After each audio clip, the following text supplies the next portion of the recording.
Business Commission. Thank you very much for joining us this morning for our latest evidence session, where we are going to be looking at the prospect of an SPS deal. That's a sanitary and phytosanitary trade deal between the UK and the European Union. As always, we are joined by an excellent group of people. First of all, our commissioners, who are very experienced people taken from politics, business and civil service, and we have three excellent expert witnesses who are very, very well qualified to talk about the subject today. Before I introduce them, I think it's especially timely that we're having this conversation today. Just earlier this week, the Prime Minister said in a speech that he was looking towards having an ever closer relationship with the European Union, and consistently since the summit between the UK and the EU in May, getting an SPS deal right has often been at the forefront of the UK government's priority. So now is a really important moment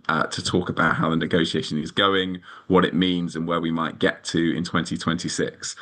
So to help make sense of it all, we have three witnesses, as I've said. We've got Andrew Opie, who is the Food and Sustainability Director at the British Retail Consortium, Gail Souter, who is the Head of Trade and Business Strategy at the National Farmers Union, and Ed Barker, who is the Head of Policy and External Affairs at the Agricultural Industries Confederation. Thank you to all of you again for your time. And my colleague Deborah has the first question this morning.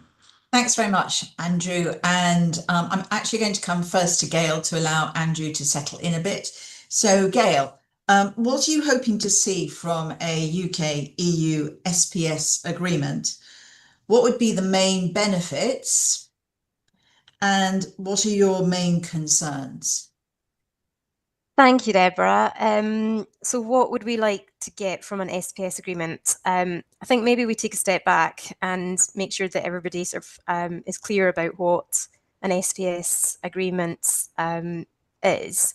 About 18 months ago, nearly 2 years ago, when we first saw the Labour Party's manifesto to negotiate a veterinary agreement with the EU, we were really pleased. The concept of improving trade with our largest trading partner, reducing costs and streamlining processes at the border, really welcome. When they were talking about a veterinary agreement, we were really keen to try and push that a little bit further to include our colleagues in the plant world, in the sort of crop world. So it kind of moved from being a veterinary agreement into an SPS agreement, which we very much welcomed. Again, the sort of the concepts that we're moving towards.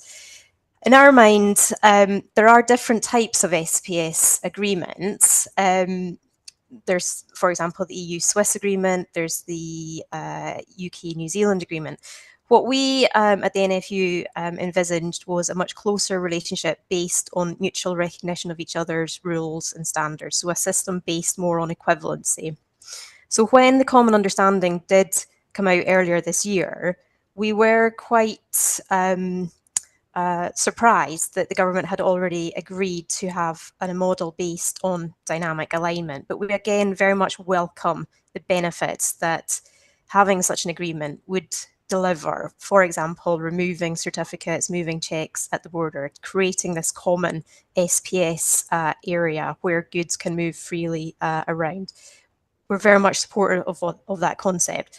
But the concept of dynamic alignment has given us some nervousness. There will be the potential to secure carve-outs from dynamic alignment. What is dynamic alignment? It would be following the same rules within this common SPS area, following the EU rules.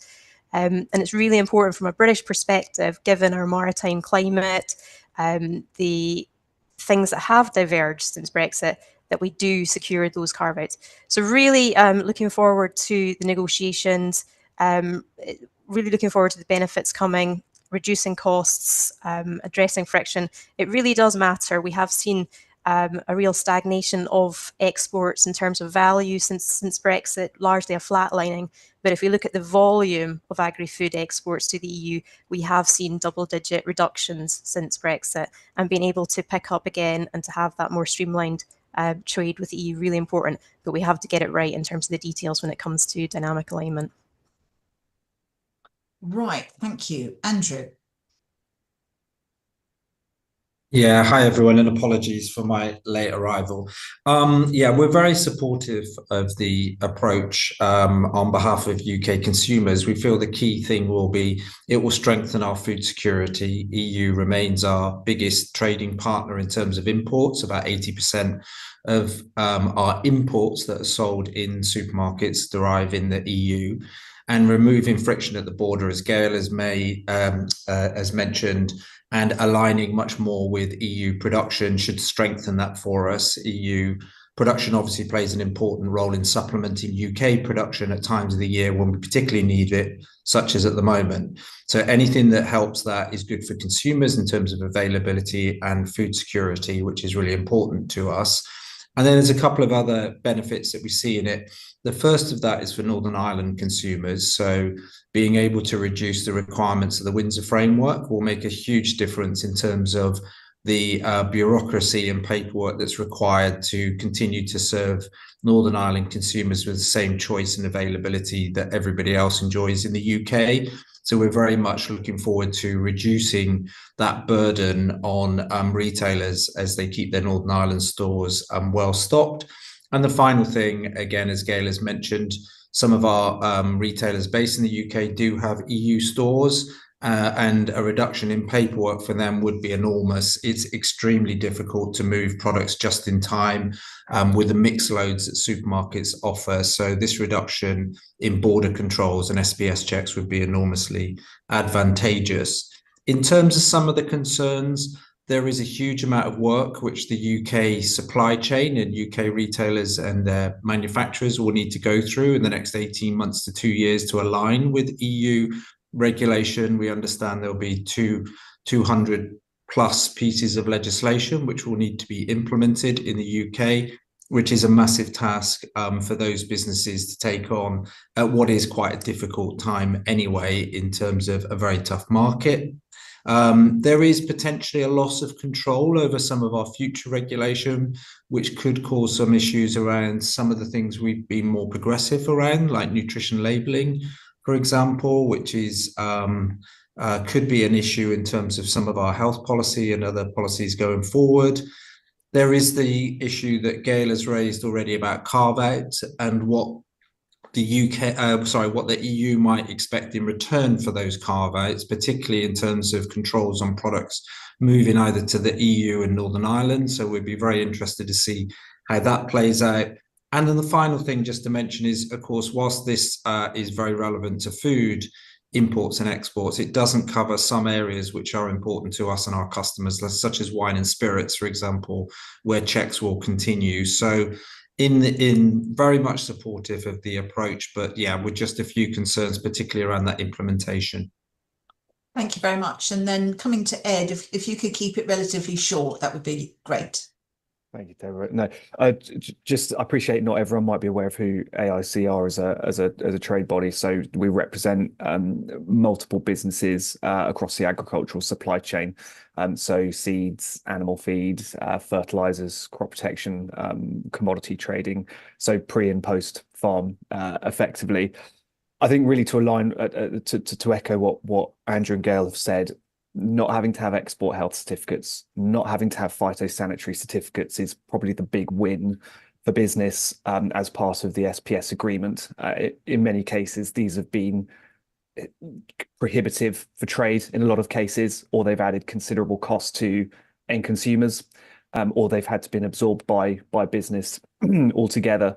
So when it was announced that they would no longer be required, certainly that's under the mandate in the Commission and from UK government, that is a huge benefit, removal of cost. Divergence, the real problem that we've had on divergence until now is it hasn't been tracked by government, really. It's been up to business to have to deal with. So Andrew's members, our members, have had to be doing that manually in effect.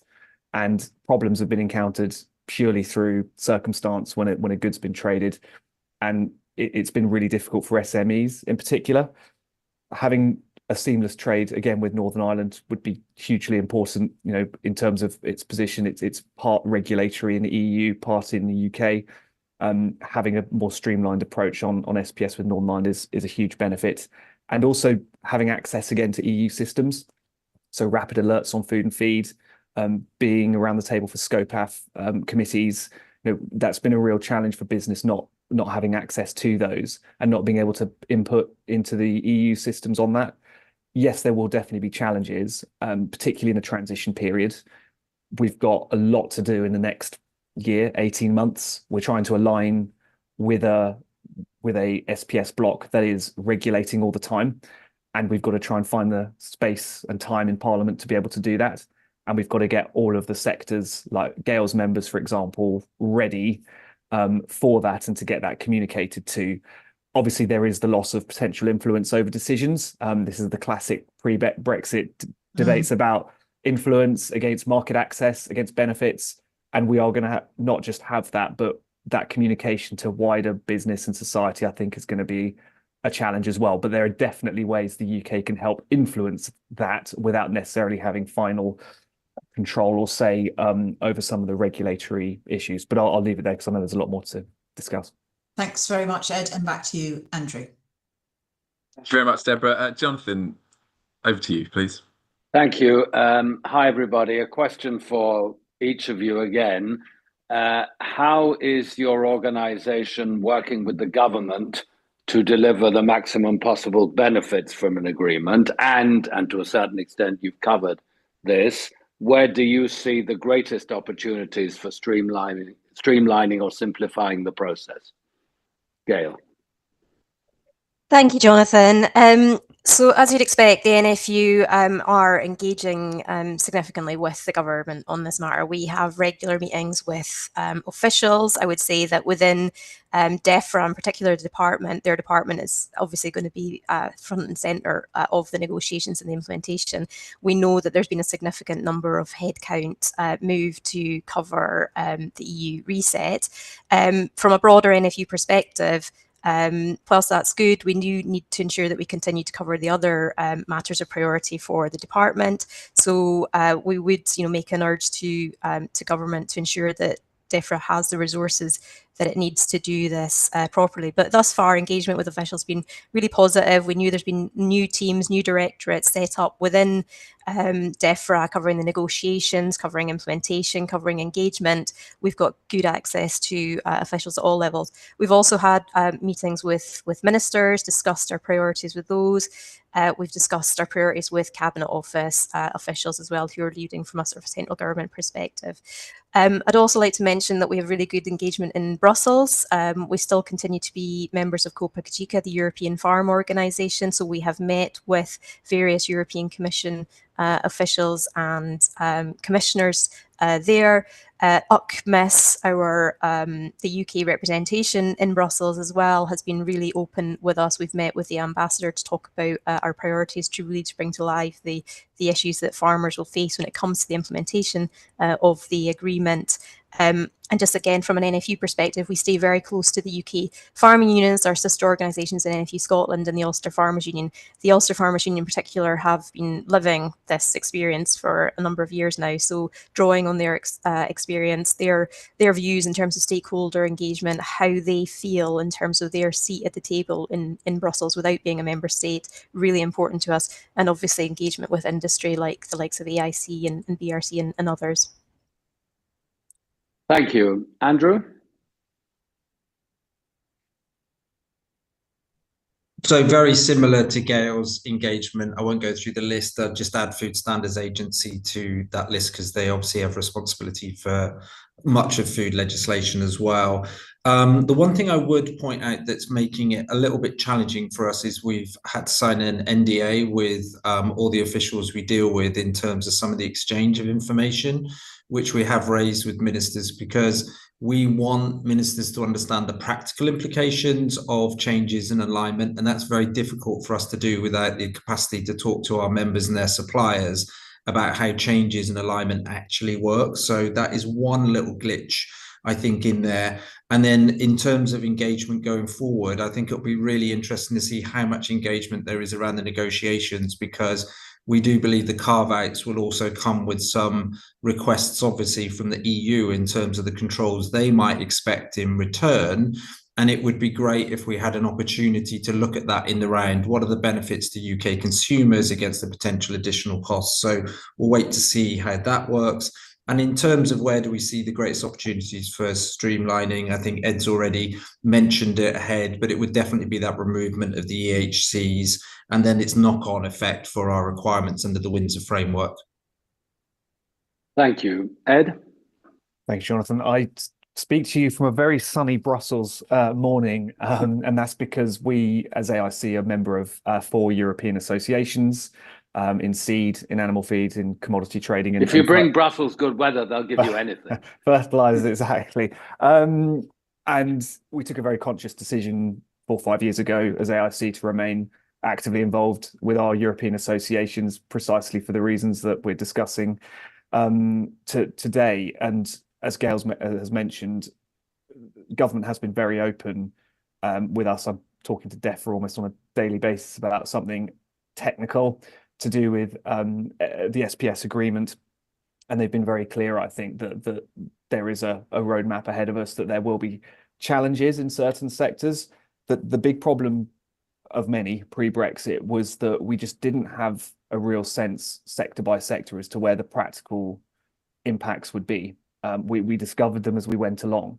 And that's why you had certain issues at certain points in the seafood sector or livestock or combinable crops.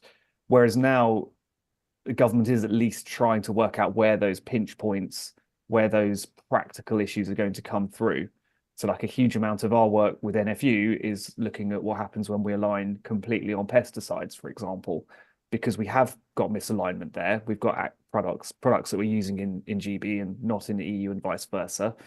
If they're all removed at once, there will be teething problems, adjustment issues to be able to accommodate that for growers, for example. So too in the livestock sector with animal feed products, feed additives, and others. So for government, it's being really clear that where there are challenges in even the most specific of sectors, that we at least are able to communicate that to supply chains as to what they are. Because pre-Brexit, we didn't, and we didn't have that kind of grid of looking things sector by sector. But likewise, we're meeting with ministers regularly, meeting with ACMIS on Friday. And so at least they are taking those concerns seriously, and they are resourcing it. I think £30 million in the budget was allocated for the SPS agreement. So I think that is really welcome. The big challenge that I've got to government is to ensure that we maintain presence here in Brussels in the long term. When you look at other countries, particularly those with SPS interests like Norway, Switzerland, they put a huge amount of resource into their Brussels presence, and the influence, if it might not be formally around the table, is in all of in the corridors, in the meetings, in the informal meetings, in the working groups. All of those areas are so valued by other EU member states about the UK's assistance, its role. It's one thing we hear time and time again is how much the UK has missed in terms of providing that insight, analysis, expert view, and pragmatism, and we should very much embrace that. Thank you. Excellent. Thank you, everyone. So look, in every negotiation, there are things that you have to give up, and there are things which are red lines and real priorities. We've touched on some of this already, but I'm keen to get the view of all the panelists. Put yourself in the position of the UK government. Are there any carve-outs or exemptions, areas of particular priority that you would be seeking to focus on, and why? And let's mix up the order a little bit this time. So let's go to Andrew first, please. Yeah, we're probably not as wedded to calling for too many exemptions. I think there is something around interpretation of regulation and guidance and implementation at a UK level, which can be different. So I'm thinking about some of the things like allergen management and some of the specific areas of food legislation. In carve-outs, the only one that we have considered really would be around precision breeding, and we have been supportive of some of the work around gene editing and whether that could be included within the agreement. But we are also conscious that that may come with some controls that the EU would require. And that was the point that I was making earlier. I think we would like to see in the balance how that might work in terms of carve-outs and what that might mean in terms of controls within our supply chains, not just into the EU again, but Northern Ireland. And I keep coming back to Northern Ireland because we've been operating that system for over 4 years now, and it has been a constant problem of trying to update systems to reflect both changes in the EU regulation, but also what they require in terms of compliance, which hasn't always necessarily tallied with the guidance that we've been given by our own government. And it is extremely complicated. So we're probably less bothered about the exemptions than others who might be on the call. And we would definitely want that to be considered in the round in terms of what the EU would require for that to be agreed. And Andrew, just quickly, for those of us on the panel, but also watching, who are not entirely sure what you mean by precision breeding, could you tell us a little bit more about? Gene editing. So Yeah. basically crop changes that are switched on to help with things like sustainability, production. So we are supportive of the principle and have been clear about that going forward. Our concern is that the EU hasn't progressed its own work on that as quickly and is still slightly skeptical, I think, in that respect. And therefore, they are likely to come back and say, we would like some controls on products which move out of the UK, which is what they've said in previous examples around the winter framework in terms of things like rest of the world produce, which has come in to UK ports and hasn't necessarily been subject to the same checks that you would if it come into an EU port, and how we would then manage that in our supply chains. Thank you very much. Ed, can I come to you next on this one, please? Yes, absolutely. I'm just going to pick up precision breeding as a first issue. So I chair a working group in DEFRA on precision breeding and trade and the internal market. I think the first thing to say on that is we must be really careful not to over politicize it, which is the current risk I think we've seen in the political dimension. Precision breeding, in other words, taking a single genome and making edits within it, so speeding up what is traditional plant breeding, is very, very different to GM, which is bringing in foreign genes into an existing genome. The EU is regulating its own system called New Genomic Techniques, similar to the Precision Breeding Act, but slightly different. Last night, there was an agreement at EU level between the Parliament, Council, and the Commission overtaking NGTs forwards in Europe. Positive step forward. The big picture issue on it is that it's not a static issue. These are very live issues on precision breeding and trade. It's a global issue, and it just so happens that the UK and the EU have probably got the first formal negotiation where both systems will be required to trade with each other. But the Canadians have legislated in this area, so too have the Argentinians, the Australians, China. They're all moving ahead on this. And what is a global trade issue mustn't be distilled in a EU-UK mini drama amongst a wider negotiation.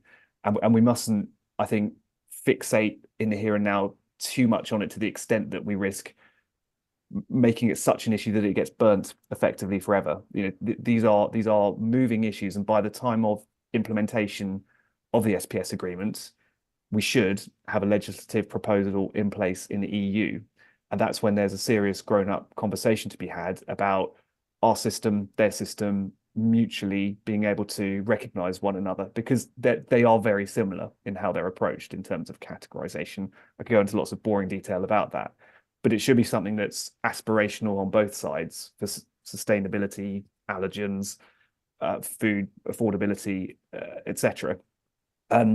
So I'll just put that to one side. I think the other areas that we just want to focus on is those products that we will have to align on, like pesticides, like regulated products.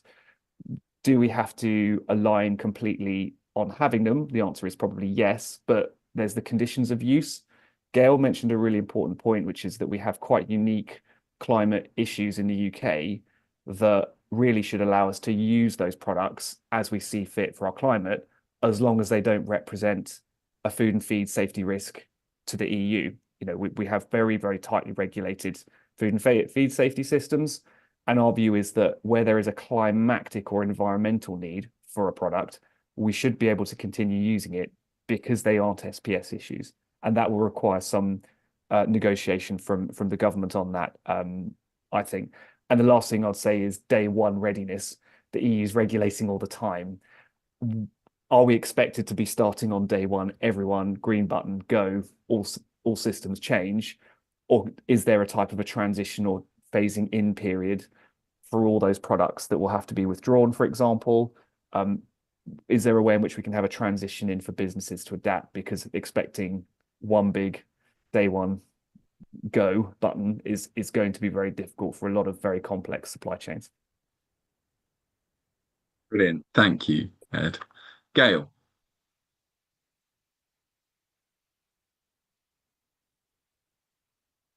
Still with us, Gail? Sorry, I couldn't find the unmute button. Apologies. No problem. So I won't go over the carve-outs, which Ed and Andrew have covered. Just to say, carve-outs are going to be hard fought, I'm sure, in the negotiations. The EU has set the 3 tests that will have to be met. So similarly, at the NFU, we're not expecting a significant number of carve-outs.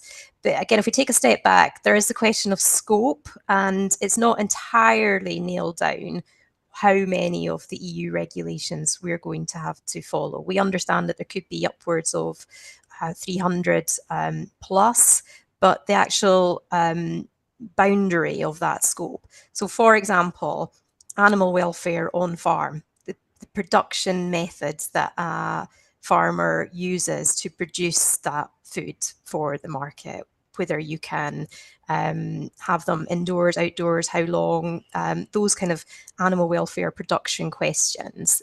Not a question about the safety of the product, but it is a question about how the animals are produced and kept. So for example, animal welfare on farm, that is something that we think is not a sanitary, phytosanitary food safety issue, and that should be kept out of scope. We have questions over some of the animal health legislation. For example, part of our bovine tuberculosis strategy in the UK would be to potentially include vaccination in the future with trials there. We would want the ability and scope to continue with that. We continue to see issues with avian influenza, obviously outbreaks happening almost on a daily basis, which is incredibly unfortunate.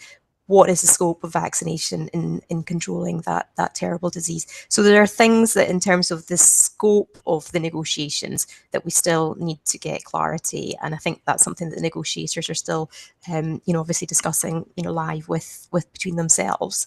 The area of mycotoxins, which is those sort of naturally occurring contaminants that we do tend to see in some of our crops, generally because of the damper, wetter conditions. Where I'm from in the north coast of Scotland, it's very difficult agronomic conditions than say in the south of Italy, and being able to take in those sort of technical adaptations, always ensuring that the food is safe that we produce, but allowing those technical adaptations in terms of how we produce that food. So those are just some of the other areas where we've sort of question marks around what is the expanse of the regulations that will be required to be covered by dynamic alignment.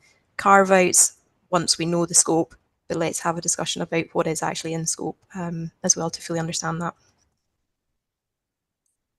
Thank you so much, Gail. Tamara, I was going to hand it over to you for the next question, please.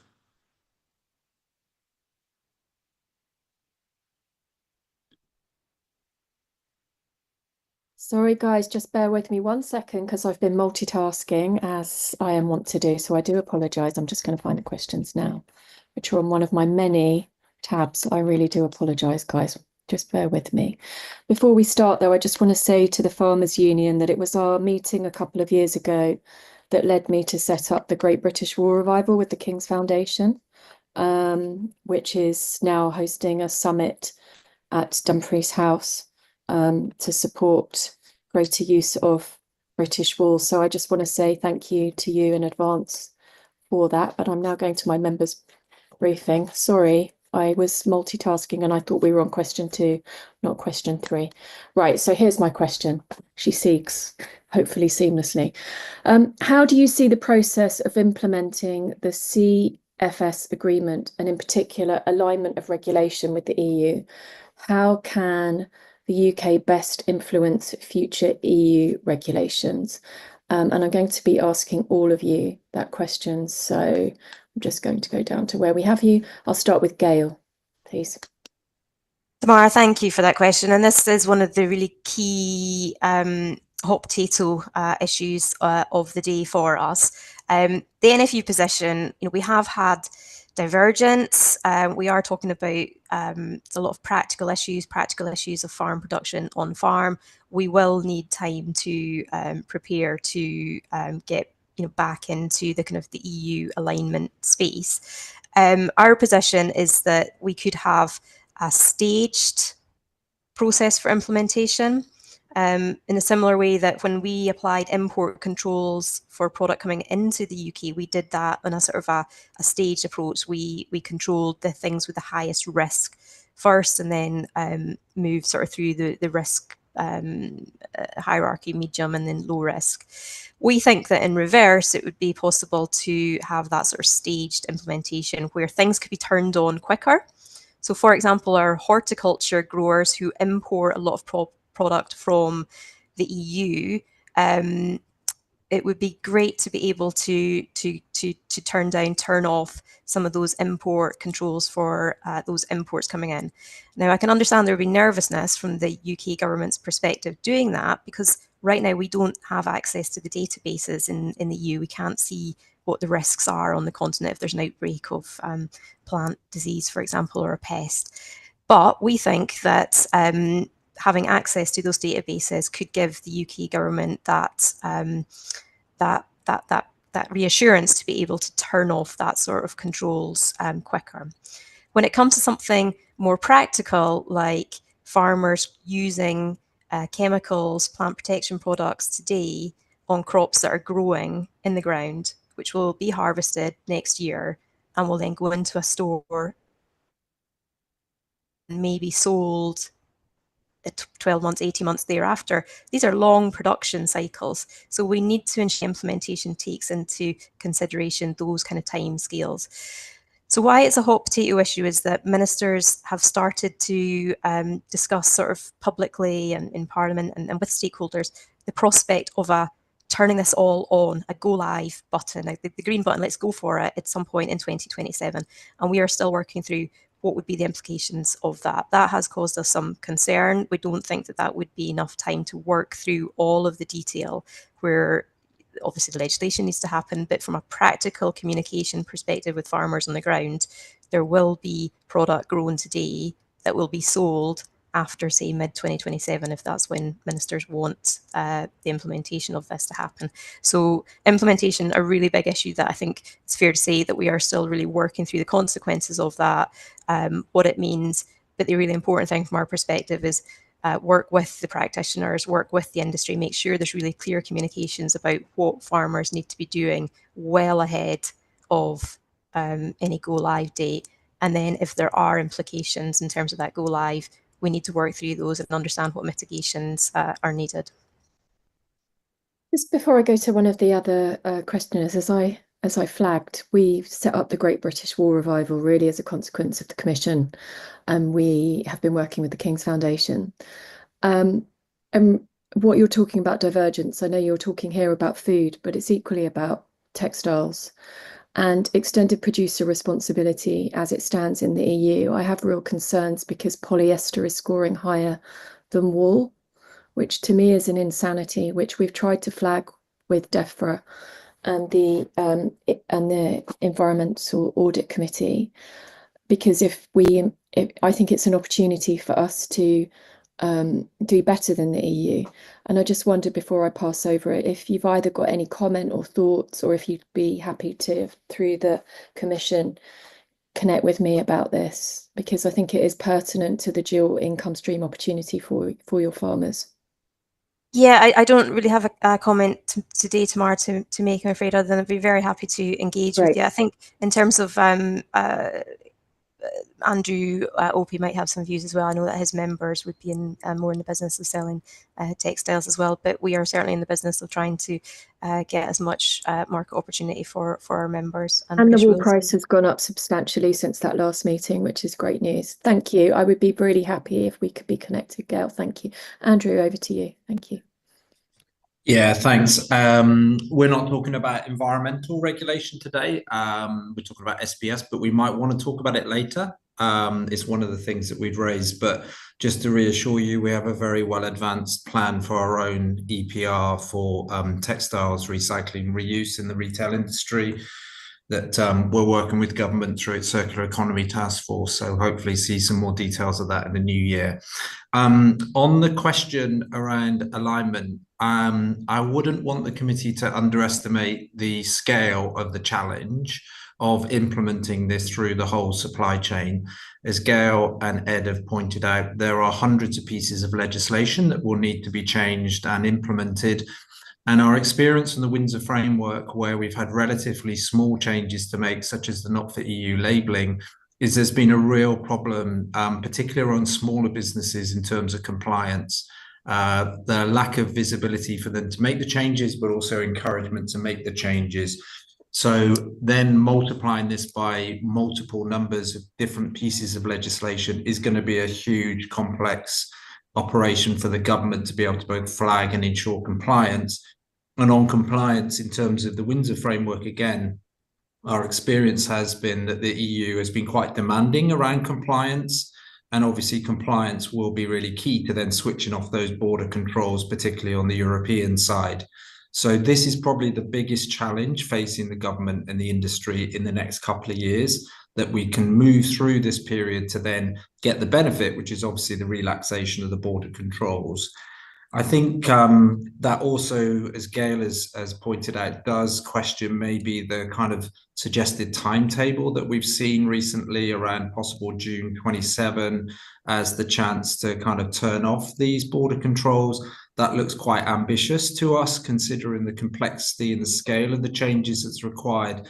And some of them in food labelling, particularly, are changes that require a long period of time to be able to implement.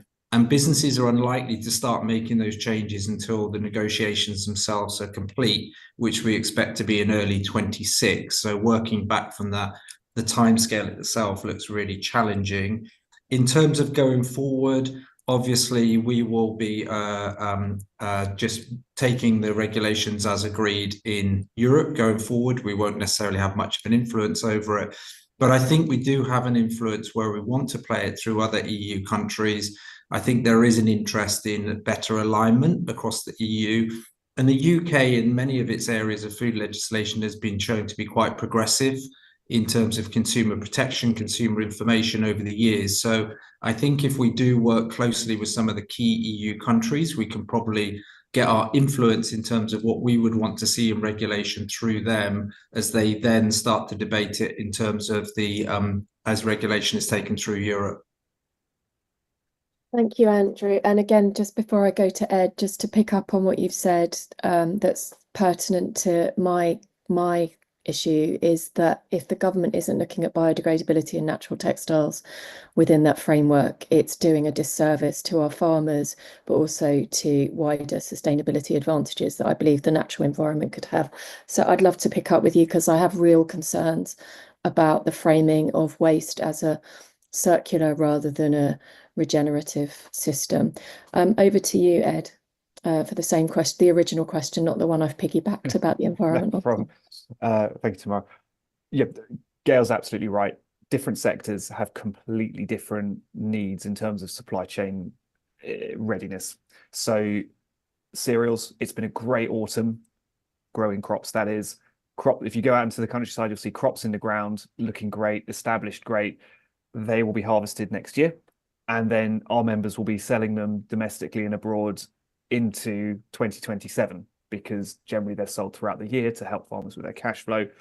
And so that's, today's production systems, they're being treated with herbicides, etc.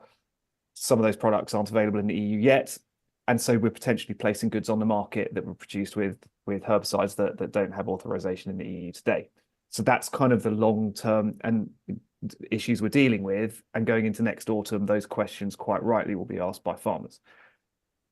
By contrast, if you're in pig and poultry sectors that have generally animals that reach slaughter weight quicker, they're able to make adjustments in their business types much more quickly and easily, whether that's changes in feed, whether that's changes in other inputs, that those changes can be made much more regularly and frequently. So I guess the point is that different sectors have completely different transition requirements to be able to bring that out. The one thing I would actually quite like to raise in terms of how the UK can influence in the future, I've mentioned about having a presence in Brussels and to really resource that. The other is perhaps a less explored area is, could the UK undertake scientific assessments on behalf of the Commission? So historically, the UK would undertake a number of expert opinions assessments on behalf of the Commission whenever a review of a product's required, if a new pesticide is coming on the market or feed additive or something. Quite often member states undertake that expert analysis on behalf of the Commission, so they contract it out. The UK would do this quite regularly because we have world-leading research facilities all around the UK. There's a big question as to whether or not the UK will be able to undertake those expert assessments in the future. Generally, this isn't something we see in Norway and Switzerland because they don't have the capacity. However, we know that European businesses are really keen for the UK to have that assessment status, if you like, on behalf of the Commission. One, because we generally provide timely and evidence-based results, but also that there's a huge lag at the moment in the EU for approval of different products.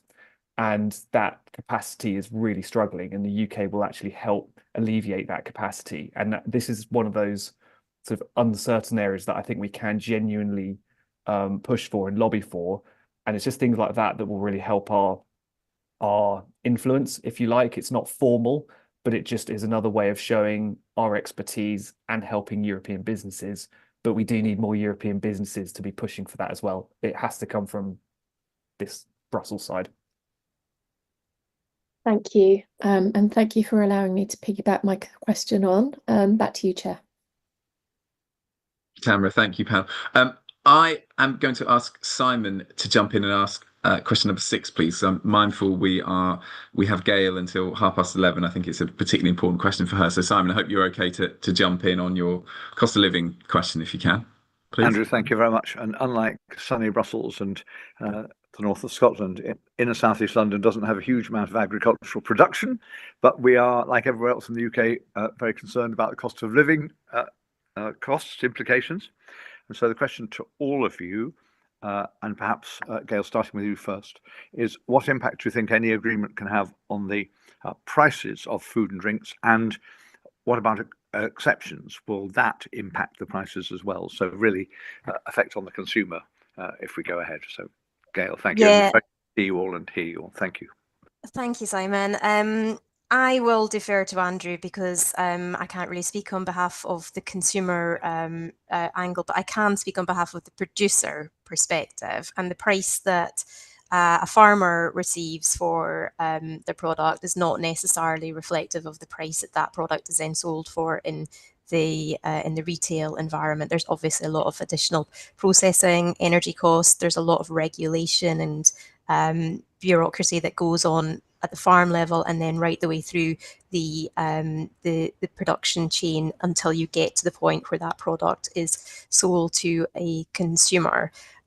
What impact will this have on the sort of producer side of that?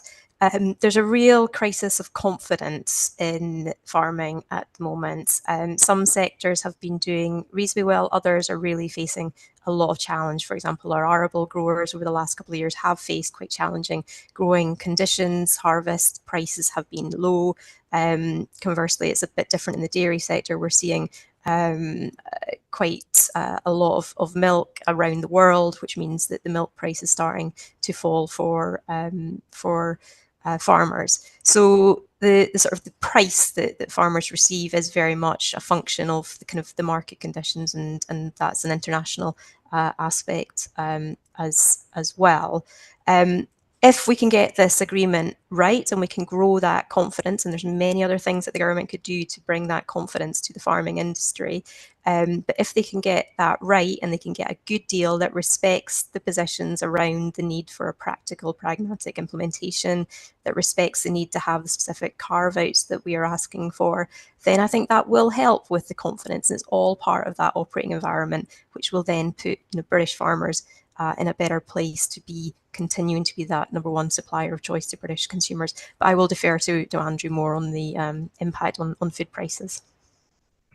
Thank you very much. And I'm now here in the inner city. I was brought up in villages in rural Britain, so I understand the issues. Andrew, over to you. Thanks. Yeah, thanks, Simon.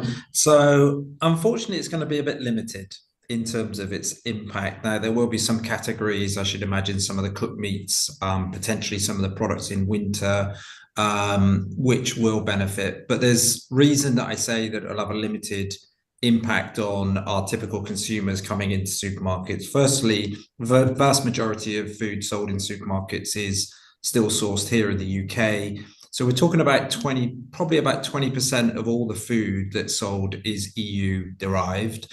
And within that, of course, one of our major exporters to the UK affected by SPS is the Republic of Ireland. And the UK has never enforced full SPS checks on the Republic of Ireland. So we don't actually have ever seen really a full impact of that, which we would then benefit from. The second reason is the bigger factors in terms of food prices are the kind of the structural costs of food production. So that's labour costs, energy prices, commodity prices, and those collectively would dwarf the saving that we'll get from SPS. And on that third point, there were some studies done prior to Brexit by, I think, one of the Dutch universities did a study in terms of the impact of SPS on food and food prices, and that showed it would be fairly limited. One of the reasons that Gail mentioned is often these products are imported at bulk and are then processed and packaged here in the UK. So the added value and where the cost is it's largest, and therefore where the savings would be largest, are actually here in the UK, and those are subject to those issues around things like labour and energy. So whilst I would love to say that this is going to bring inflation down very quickly, unfortunately it won't. It doesn't mean that we're not supportive. Of course, anything that reduces food costs would be welcomed by consumers at the moment. It's just on the scale of things compared to things like oil prices, energy prices, commodity prices, and labour is pretty much dwarfed by those, unfortunately. That's very clear. Thanks, Andrew. Ed? Thank you, Simon. Yeah, and Andrew's absolutely right. Raw commodity costs change for all sorts of reasons. If you take a look back over the last 5 years, during the post-Brexit years, the invasion of Ukraine caused immense commodity fluctuations in a number of raw commodities, particularly maize, oilseeds, and cereals. Gas, crop, the issues really in the farming sector 4 years ago, and as a result, the food sector came as a result of volatile gas costs, which impact the cost of fertilizer because that's its main feedstock. That's the basis of the whole food system, pretty much. So, being able to say prices will come down as a result of this is probably overstating it. What I can say though is that being able to have consistency and predictability on our SPS standards will certainly help with business confidence. It will certainly help with investment. So it's a perfect example. Got a member business, large French seed company based in the UK, based in France, to send 20-ton bags of its own seed from its UK business to its French business. Pre-Brexit took 3 days. Post-Brexit, I heard a message from this morning, it's taking 6 weeks.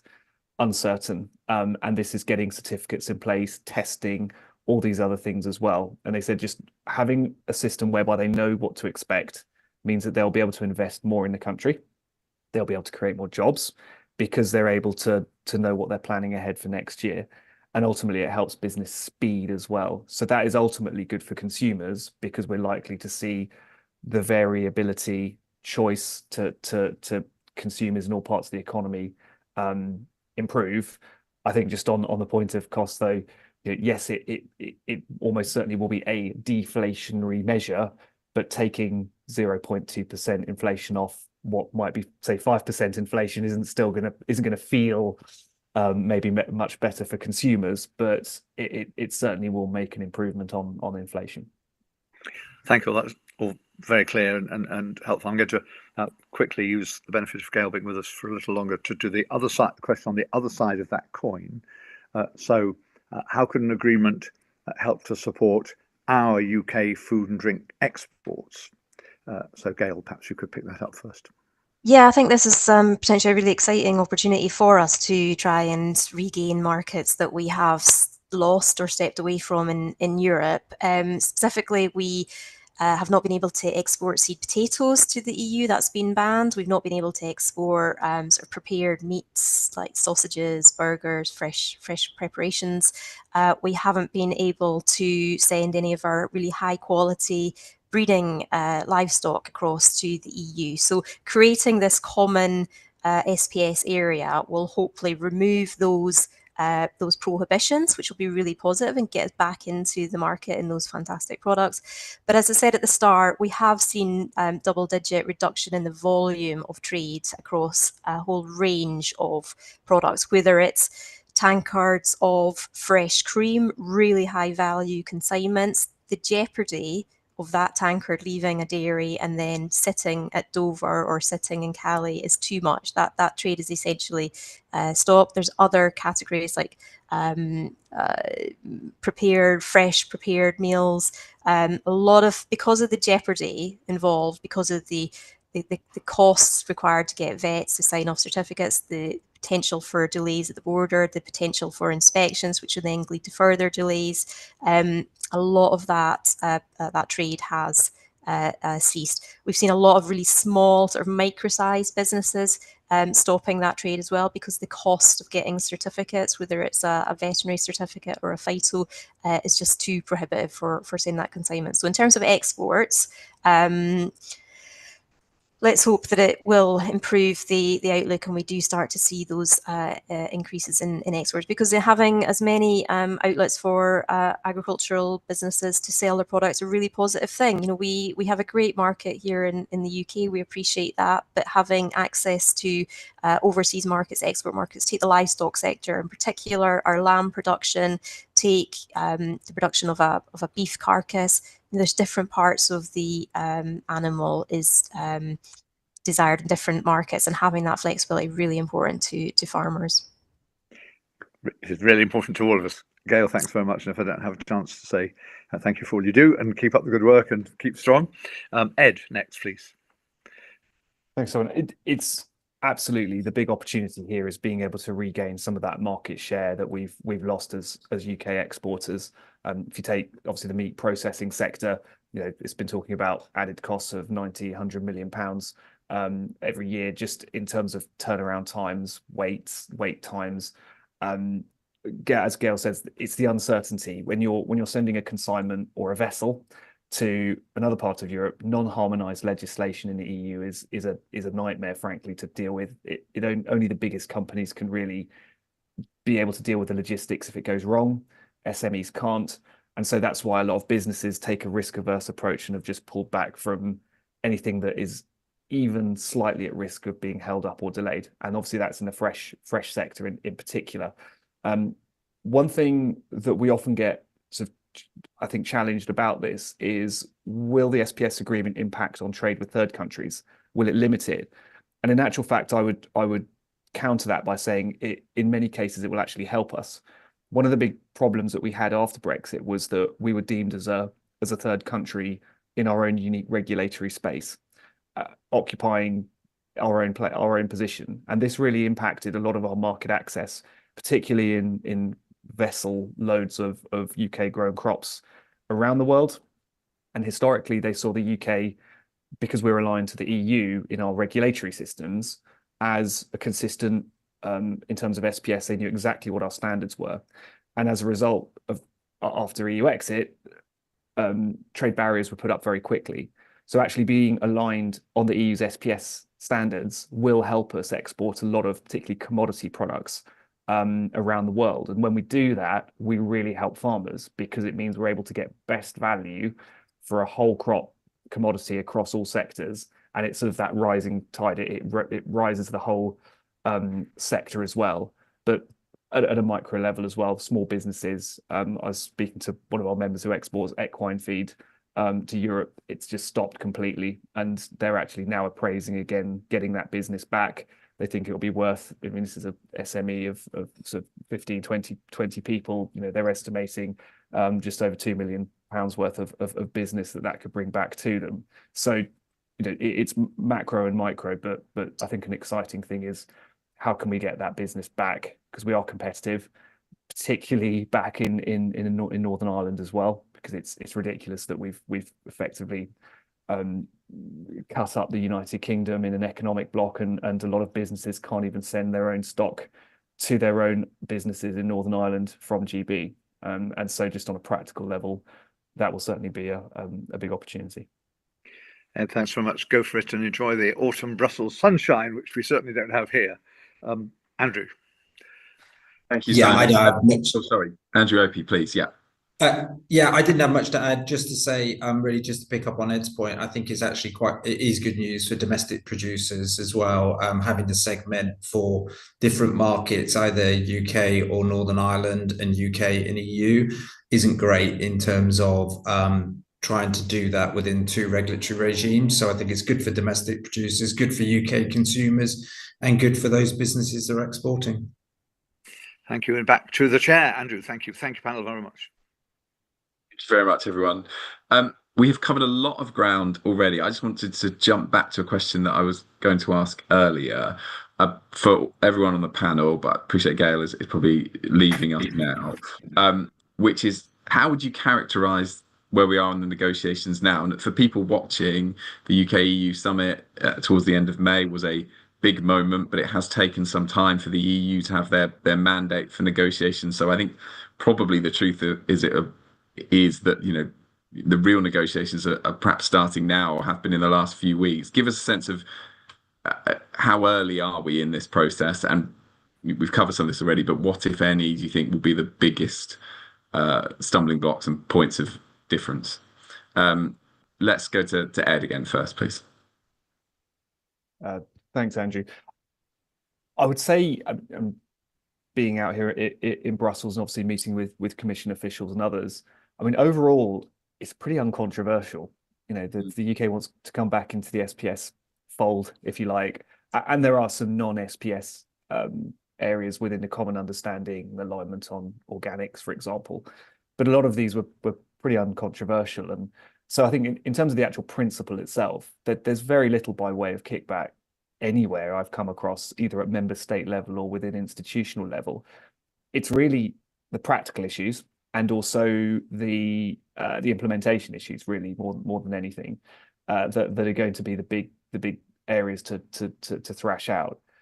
One of the interesting areas actually is a number of EU member states are concerned that the UK in 10, 15 years time might decide actually it doesn't want to do this SPS stuff and wants to go back to regulatory autonomy completely at a great cost.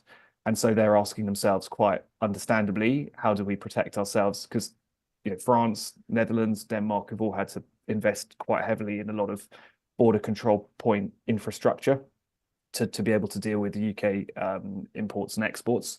So they're asking themselves, are we going to have, you know, we've spent a lot of money on this. If we're going to remove it, are we going to come back to this place in the future? So I wouldn't at all be surprised if UK government is asked to effectively agree to reimburse any costs plus additions if we get to that stage again. From a business perspective, that would be a pretty unfortunate situation as well. We want a system in place, and we frankly want to stick to it. So I think that's something that we're aligned on. There's a lot of discussion about timelines. It's quite a clean approach in terms of, you know, Gail was talking about maybe more of a bespoke agreement, but when it was announced that this was going to be, you know, comprehensive SPS agreement, you know, it's all in, so to speak. You know, I tell our members that we're going to be an EU member state for SPS purposes. That's the way to think about this. It's from a legislative point of view, it's quite easy to put in place. You know, it's not, you're not having to pick and choose bits of legislation. You know, you are just taking a whole system approach across. So in that sense, it's quite straightforward. It's just that transition, phasing in, business readiness. Those are going to be the issues. It's the transitional period that is the big one, and it will be down to the appetite of the Commission and EU member states as to how patient I think they're going to be willing to be with the UK, as it inevitably wants something that helps that process. One opportunity I think we have is in the second part of next year, the Council presidency will be held by Ireland. And that is a big opportunity for the UK in order to, not that it should be any different between any presidency, but with their unique insights into the Brexit years, particularly in the island of Ireland, they will be very well placed to understand implementation issues, not just in Northern Ireland, but in general. Thank you. Andrew. Yeah, I mean, we don't operate in Europe like Ed anymore, so we pulled out of our European organizations. We have less visibility of what's going on the other side of the channel. But from our perspective and discussions with ministers, we are really encouraged by the kind of enthusiasm which we feel is coming both sides in terms of the negotiations, and we're really keen to see the progress. I guess, you know, to the point of sticking points, we really do need to see the detail. And I know it sounds tedious, but food legislation is all about the detail, and it's all about the compliance with it. So that raises two issues: the implementation point that we've already talked about, but also what does the EU see as compliance before it will release the border controls and you know, give us the benefits that we want to see. And certainly our experience of Windsor Framework has been that there's probably been a slight difference in terms of approach between a political approach and a Commission approach. So politically, there's been lots of support, for example, for supporting Northern Ireland consumers and make sure they get what they need to get the same availability as UK. There's been probably a slightly tougher line taken by the Commission in terms of enforcement, the other side of the Irish Sea, in terms of sending products over there. So there has been a bit of a disconnect between, at times, political and kind of Commission in terms of compliance. And I do worry a little bit about that, where we've got this whole bulk of legislation that needs to be translated into our supply chains about what will full compliance be seen like before it unlocks the benefits that we all want to see. So those would be our main concerns. And then the final one is, of course, we won't see the detail, to Ed's point, until early next year. And that may also bring in these carve-outs and what the implications of those are as well in terms of movements to the EU. So there's still quite a lot resting on the negotiations, which are going to start and then going into early next year before we'll have a really clear picture of what it means for the food industry. Excellent. Thank you so much. Deborah, can I come back to you, please? So on to question 8. It's been incredibly interesting. And as ever, these sessions are really quite terrifying at the same time to those who work outside of your sector. I do recall doing a whole session on crayfish, which was particularly terrifying, actually. Anyway, so my question is, looking ahead, how can UK agricultural policy best evolve once a UK-EU agreement is in place? So, Ed, do you want to tackle that question first? Absolutely. I should just say that you can never quite underestimate the breadth of EU SPS issues, having recently been on a roundtable call where someone from the pigeon racing sector informed me that sending racing pigeons to France was problematic for biosecurity. We have that with DEFRA over budgery guards, because we've got ivory in our bows, you know, musical instruments, right. So we're caught by the endangered species provisions. So yeah, it's covered so many sectors, and yeah, government is genuinely going to have a big challenge making sure that all sectors are represented within this, because there's a big parts of the economy, but you know, you've got so many smaller sectors to come through, whatever it might be, and making sure they're all accommodated is going to be a big challenge. In terms of how we evolve on our policy, I think it's quite welcome that we're just talking about SPS only. So UK policy itself, be that in agriculture, in food, other issues, will still be apart from that. And this is important because post EU exit, we're outside of the common agricultural policy. It's devolved. Scotland, England, Wales, Northern Ireland have got their own very unique policies that they want to follow, that follow their own priorities in public goods, air, water, biodiversity, etc. And I think that's absolutely right. Clearly, implementing an SPS agreement will impact on the food production element of agriculture, and we can't overlook that. And there will be supply chain adjustments that we need to look at. How do we manage contaminants that are naturally occurring, for example, all these types of areas as well. But I personally think they can complement them, if that makes sense. But as ever, the real area of interest to me, and I was going to mention it earlier on, is sort of the parliamentary scrutiny, not just of the transition, which in itself is extremely important, so that we're all clear on what's going to be phased in when. But when we are all aligned with an SPS agreement, whenever that may be, what will be the parliamentary processes that will allow us to, because we'll have to have statutory instruments that will introduce EU legislation if it's new, if we're removing a product, or if we're allowing a new one to be approved, for example, that has to take place in Westminster and obviously in devolved administrations. But if there's something more fundamental, what is the parliamentary scrutiny? How do we ensure that, where might that impact on other domestic legislative priorities or issues, or where might it overlap with other bits of domestic legislation? It might even mean that other bits of domestic legislation have to be changed to accommodate it.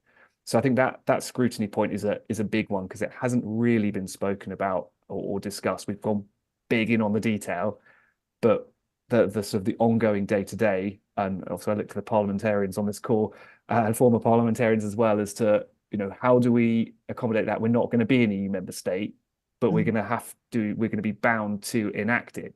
What can we learn from Norway or Switzerland, for example? That's an open question.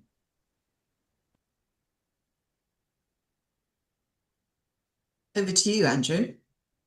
Yeah, thanks. So I wholeheartedly agree with Ed about, this is only one part of agricultural policy, which a complement. And actually, I'd like to come back to a point that Gail made. There is an immediate challenge facing the UK government at the moment to restore confidence in farming, which remains the core part of our supply chain and where most consumers buy most of their food. And those require immediate attention, which is completely separate to the SPS agreement. So that is, how do you ensure confidence to invest in the long term in UK farming? That requires things like certainty around planning regulations going forward. Where is our labour going to come from in the next 5 years to make sure that we can pick and package and process the food that we grow here in the UK? And how can we get a stable, sustainable energy price, which affects our horticulture and our intensive livestock production? So all of those sort of things are happening now, and that's where we need the attention. And that's why we've been focused on the food strategy and trying to take the government to an immediate position where they start to say how we can get policy in place, which is UK policy, nothing to do with the EU, UK policy that gives farmers confidence to invest in the supply chain. Yes, there will be some changes which will come from the SPS, and no doubt that will gear things around things like production standards and exports and products that can be grown. But we can't wait for 2 or 3 years and resolve this and put all of our DEFRA resources onto the EU reset and ignore what's happening at the moment, which is an urgent challenge, really, to say, how can we give confidence to farmers to invest in the supply chain today? Thank you. I'm going to hand back to the chair. Thank you. Excellent. Thank you, Deborah.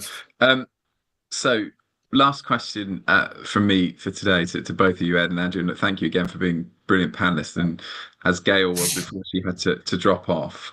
I like to finish with this, which is, if you had to make just one recommendation to government, right now on how to make the best of these negotiations, what would be your priority and why? Whoever would like to go first? Just one, Andrew. Yeah. Yeah, I might be generous and let you have a couple, but I think it focuses the mind to have just one. Yeah, But no, I you've been think great, so I go think for it. the one in the here and now, it goes back to one of the first points I made is to sit down and go through every single specific sector by sector, and say, right, what are the opportunities? What are the challenges? What do we need to do? And that's sitting down with everyone in the supply chain in the oat sector and sitting down with everyone in the supply chain in the dairy sector. All of these specific one by one areas need to come together, because what will be right for the wheat sector will be different from what's right for the barley sector. And therefore, sometimes the UK government has a habit of just assuming, lump them all in as cereal crops, they're all the same, all horticulture is the same. It isn't. Very unique requirements within each. And I know that's a lot of resourcing, but the only way we're going to have an eventual SPS agreement that's functioning and working well is by everyone in that supply chain knows what to expect.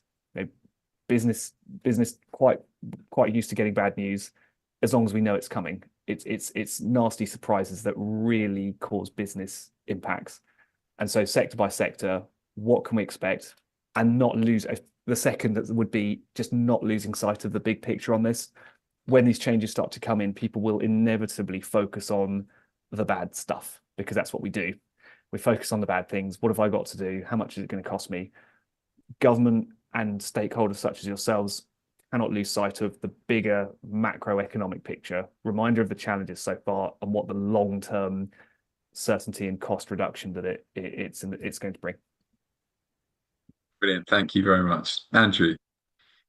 So mine would be to think really carefully and resource properly stakeholder management, because the government is going to need to give the food industry the maximum visibility of what changes are required and the maximum notice to make sure that we get that done as quickly as possible. And then we can get to the benefits. But we know from experience, connecting with what is quite a diverse and complex supply chain with many SMEs as well as large businesses within it is really difficult for government. But they really need to think carefully about those 200 to 300 pieces of legislation that need to be implemented, because the EU will definitely expect us to be compliant with that. That requires a huge stakeholder management exercise about making sure people have full visibility about what they need to do and by when. And if we all get on the same page with that, then we can get to the benefits much, much quicker than we would be able to otherwise. Fantastic. So look, thank you again from me as chair to all of our commissioners, but most importantly to Ed, Andrew and Gail for what's been a fantastic hour and a quarter or so. I mean, very brief reflections for me to conclude. I think we're all agreed that the stakes are high. Gail started the session by saying there's been a double-digit reduction in agri-trade since Brexit. That 80% of supermarket imports are from the EU, but that we've got to get this right on a technical level as well. We've spent some time talking about the difference between precision breeding and GM.